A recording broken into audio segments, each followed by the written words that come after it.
The important relationships of the ureter in relation to these vessels and where it can be. There, we have the Bonia relationships. I won't go into the kit, Mr. Gardner did it much better than I can. But there we have the ureter passing down in relation to the tip of the transverse processes. You all appreciate that? Yes? And where are we now? It's going in relation to the, should be not too clear in this diagram, in relation to the sacroiliac joint.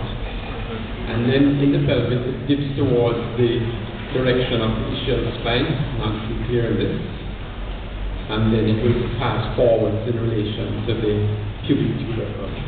So those are the bony landmarks of the ureter in relationship to the ureter. The kidneys, Mr. Gardner, Dr. Thomas will be seeing at 11 talk about the embryology of the urinary system. But Mr. Gardner told you that there are tremendous variations in the development of the urological system. Yeah? And the last one, the second is a hard man, harder than me. He mentioned in the exam, he has a plasticine and he puts it in the kit in the pelvis and says the plasticine represents a kidney down there. What is it called? And he put two lumps of plasticine together, you know. And he did not want the word pelvic kidney. The two kidneys fused down in the pelvis. And it was not horseshoe. And I'm sure Mr. Gardner mentioned it here, and it's called it. He did not mention it in the No, the horseshoe is like a horseshoe, but the two are just to one side, they're fused down there, and it's called a lump. Needless to say, most of you did not get it, only those who went to his magical tutorial got that one. So we might just answer that back again. You got that? It's just a lump. As a lump, that's a descriptive name given to the kidneys down there. And although you see one ureter here, the ureter developed from an outbody from the mesonephric bud. The mesonephric duct, the so-called ureteric bud, and develops to form the ureter. But sometimes the ureter might be bifid or duplex ureter. You with me? You only seen one. But sometimes developmentally, there may be bifurcation. It's developing from there and going up. There might be two ducts, a bifid ureter or a duplex ureter.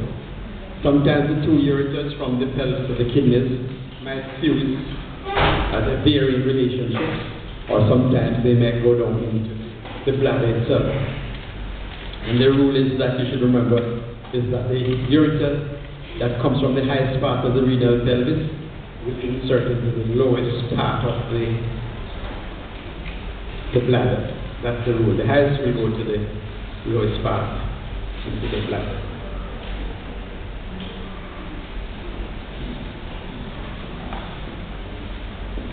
Again, it's just showing you the ureter in relation to the source. So this diagram, yeah, there it is.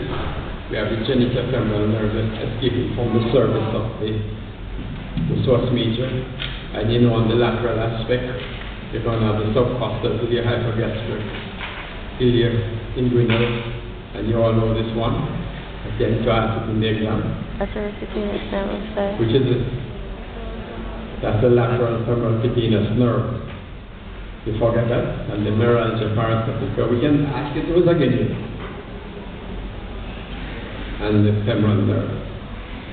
And from the medial side, not shown, medial relationship. Three nerves emerge from the medial side of the ureter. From the medial side of the source major. And the three last letters in the source, most of will tell you, the OA, the obturator, obturator, and the sacrolumbar or the lumbosacral trunk. Those are the three from the medial side of the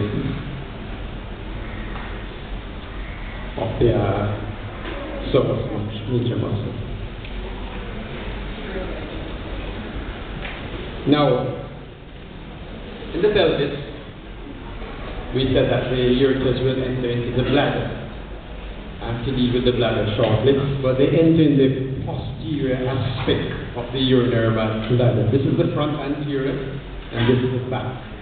These are the seminal vesicles, and further back here you have the rectum separated from the prostate and the structures by the non-linear fascia. Remember? There we are dealing with the posterior aspect of the urinary bladder. And we said that the ductus deferens, the vas deferens, will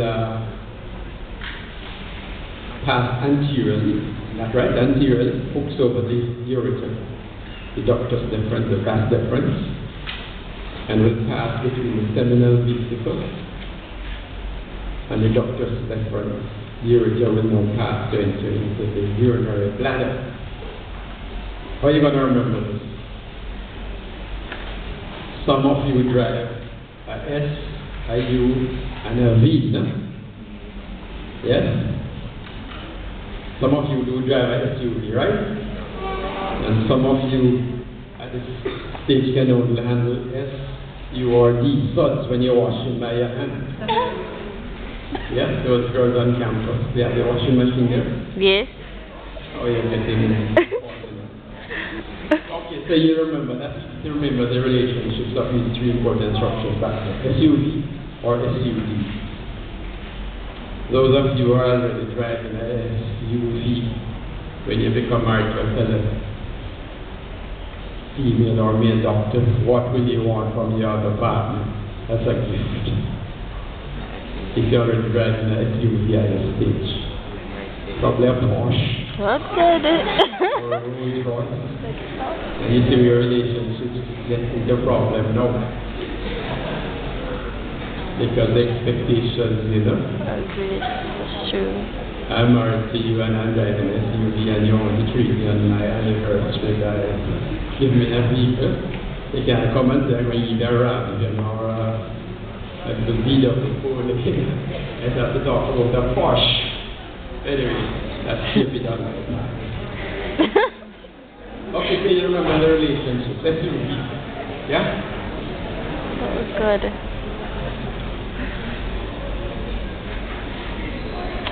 Now, there we have the ureter again being crossed over by the uterine arteries.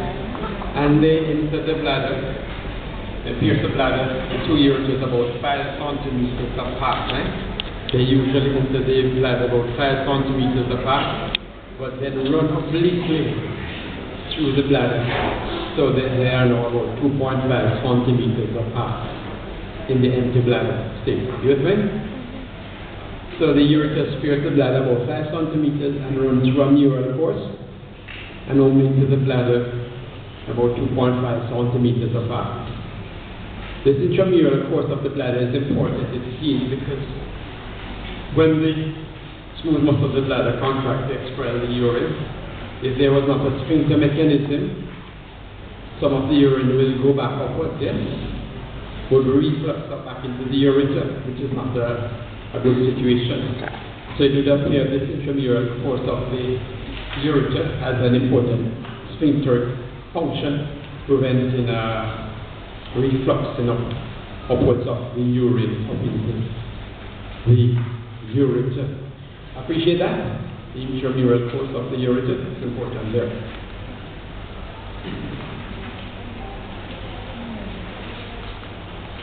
And I'm just showing you here, this is the ureter. Most of you ladies will have a uterus and the tubercle and it's pushed over to the right. You see where the adhesions and all of these structures. Adhesions are the fibrous tissue where the ureter, when they're tied, the uterine artery can become easily traumatized. And down there, when they're dividing the vagina, upper vagina, it can become damaged there. There is even clear on this diagram on the left side there. Ureter over the ureter. Vagina, it becomes 1 centimeter from the lateral fornix. And there we have the ovary on the side here with the gonadal vessels running the fundamental pelvic ligament, which is just a peritoneal fold, and you can see where the ureter, as I pull up on the ovary to clamp the vessel, the ureter can become clamped and become damaged as well.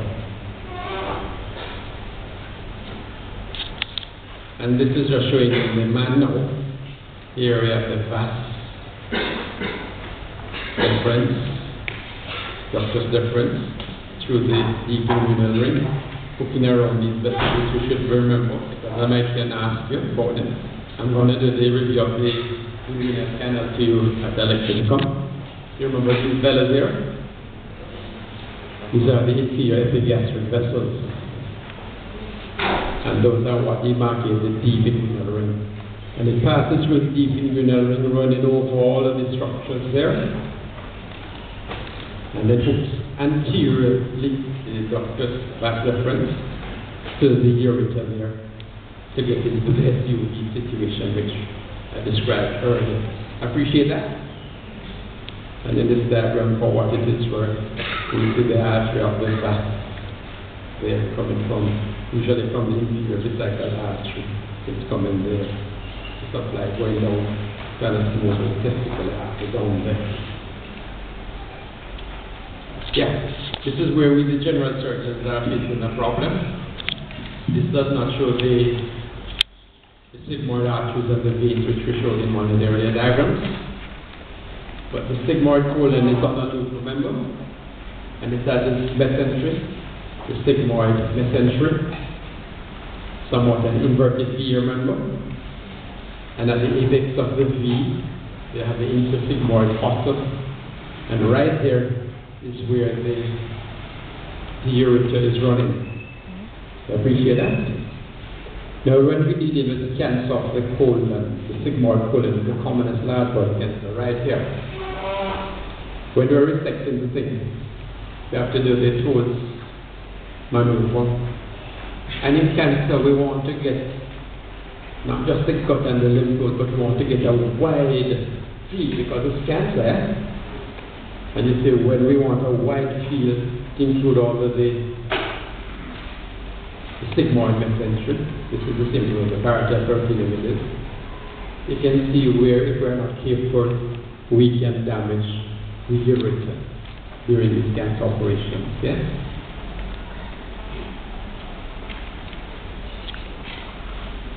Those are similar things. Now, we need to go on to the blood supply of the ureter. Like the esophagus, remember the esophagus? The arterial supply was tenuous back.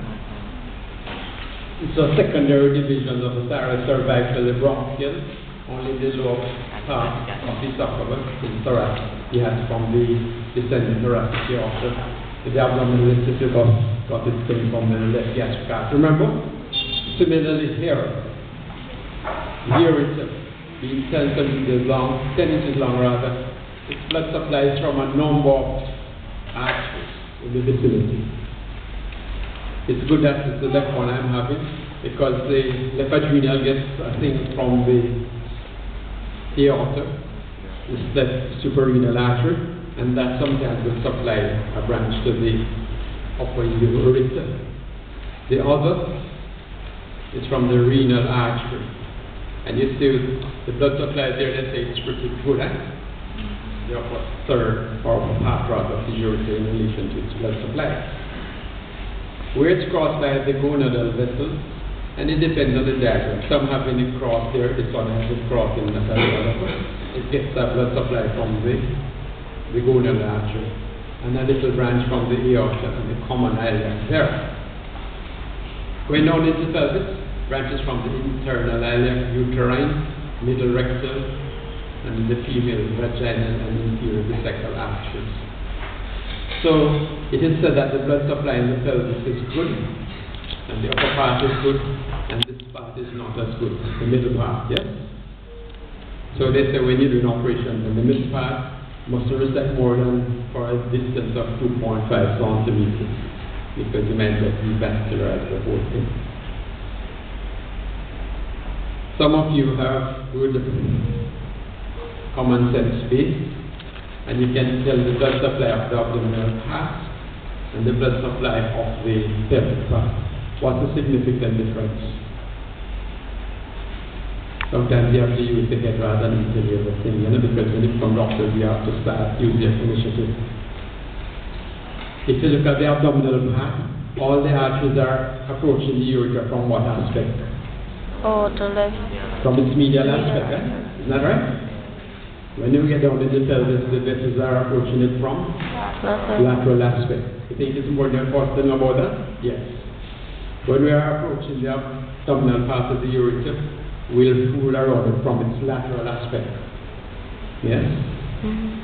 Because these vessels are pretty small, pretty small, and if we damage them and have to tie them off, we might just devascularize the blood supply to the part of the ureter. You understand?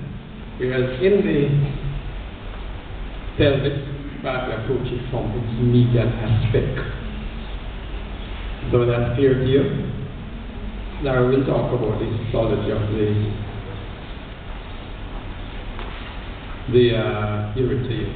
ureter tomorrow.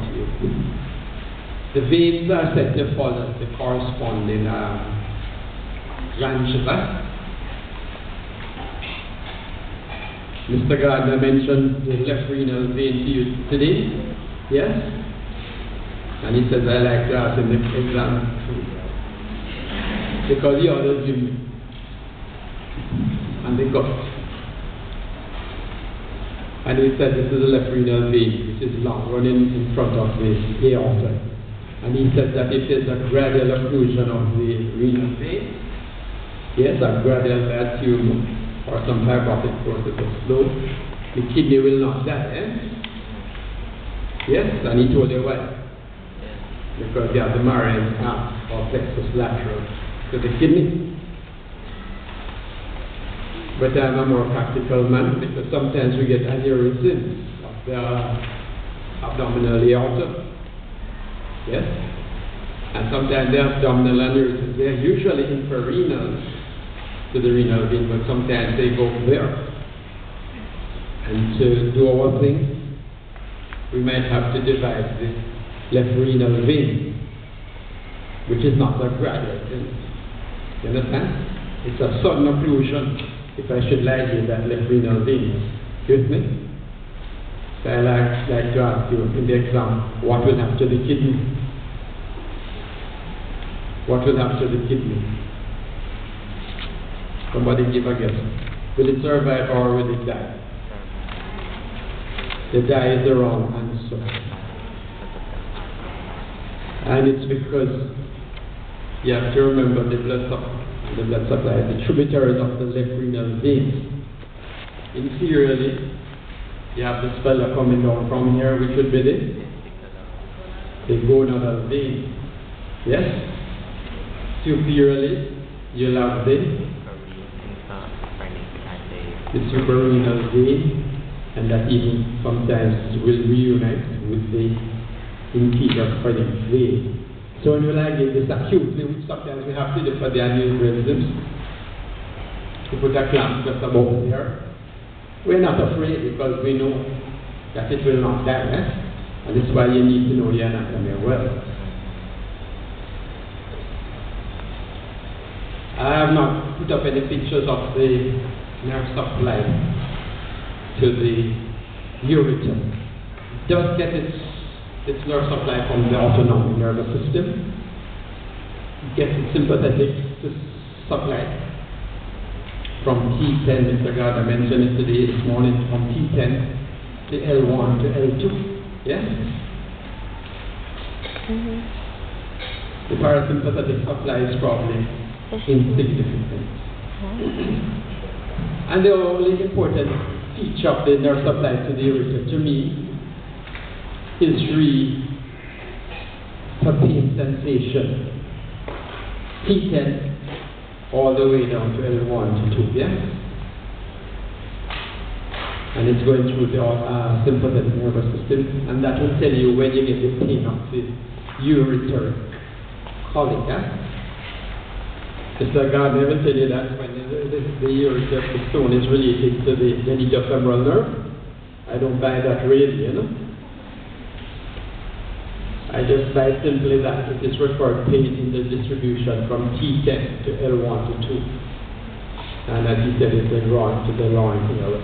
With me? Otherwise, the incidence of ureteric colic, which is so common out here, is high. Temperature is hot, we sweat and lose a lot. To drink, we only like to drink the urea and its cousin brand. And that's pretty expensive these days. You know what I'm talking about? The urea and its cousin. The urea Neville products, man. Urea Neville. Okay. And when we do drink the water, which Mike is drinking, all our water is filtered through the calcium bed. Yes? Yes? So our water has a high calcium content. And calcium stones are the commonest stones that we experience. So drink coconut water instead. Yes, so why is the sympathetic and parasympathetic not too important to you for the ureter to work? Mr. Gardner will tell you that in the minor helices, just like in the heart, there are pacemaker cells. You mentioned that to you. In the minor helices, there are specialized smooth muscle cells which act as pacemakers. In the stomach, you have pacemakers too. Mr. Gardner mentioned that to you, no? Okay, I'm telling you, not just the heart has this pacemaker, the stomach has. In the system, it has. The pacemaker cells are in the minor helices, and they propagate to the major and dump the ureter. So if we should innervate the ureter, it will still contract, and there is no problem. Appreciate that? So that is important. The pain nurse supplier is really for telling you that things are not right, that you have pain, usually colic, due to stones or tumor or even clots sometimes. Now, I didn't have the privilege of getting Miguel to do some of the pictures for me because I added late to them. But the lymphatics from the ureter are going to drain with the appropriate feeding arteries. So in the upper part of the abdomen, to the para-aortic nodes. Mr. Gardner mentioned that to you today. The para-aortic nodes, not the pre-aortic nodes, because that's for the gut. And down in the pelvis, to the internal and external iliac group of nodes, and even the obturator group of nodes. Now, I'm not finished really. Here's the essay. I need to get to 21. I need to do a little juggling. I've tried in spite of everything else, but I can never get the picture without the big girl doing it for me. Now, this is an important aspect of the lower ureter. I just showed you the transection of the ureter, and it shows several muscle layers, smooth muscle layers. Some described in a longitudinal, middle circle, and a longitudinal, but it is best to just describe it as several layers of smooth muscle. Be that as it may, in the lower part of the ureter,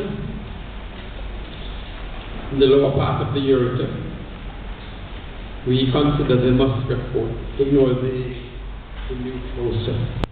Mucosa is from what part of the epithelium, we don't know yet. Easy to say urothelium, but I don't like the example. In the example, Mr. Solomon through said, and asked you what the hell is the historian about, and some of you answer urothelium. But I don't like that. You need to tell me that it's of transitional epithelium. Okay?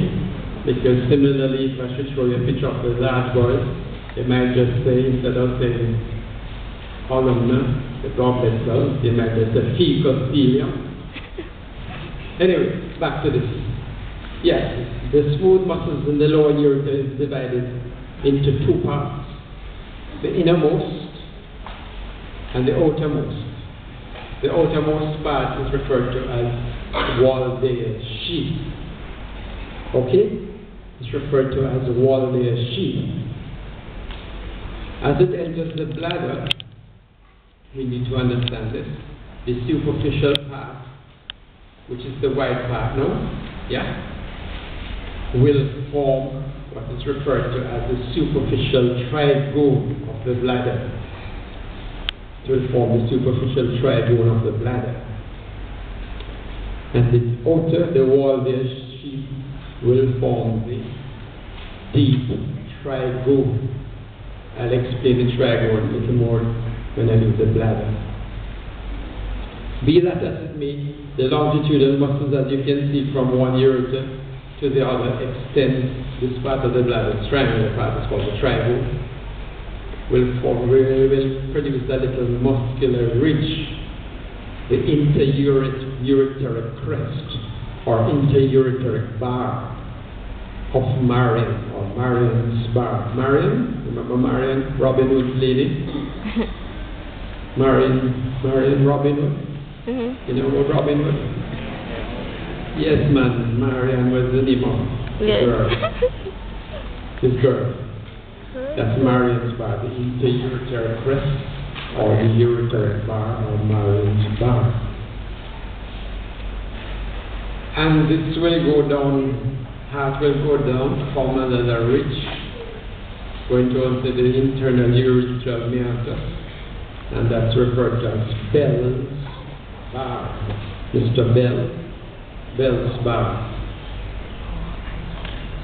And this is just reinforcing the blood supply, which I had said earlier. And the ureter, although 25 centimeters long, it's narrow at three important points. One at origin, the pelvic ureteric junction, so stone center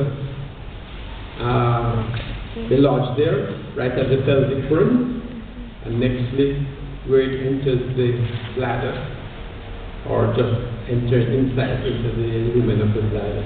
And you can see that the dimensions are much smaller than in relation to the normal caliber, and this explains the reasons why they are so.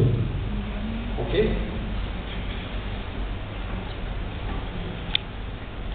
This is showing you where the ureter is most commonly damaged. Right there, uterine artery. Right here, in relation to the upper vagina. And fundamental pelvic ligament.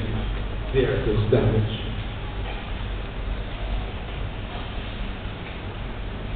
About this picture. This is just the lymph node, the lymphatic drainage, which is no big thing.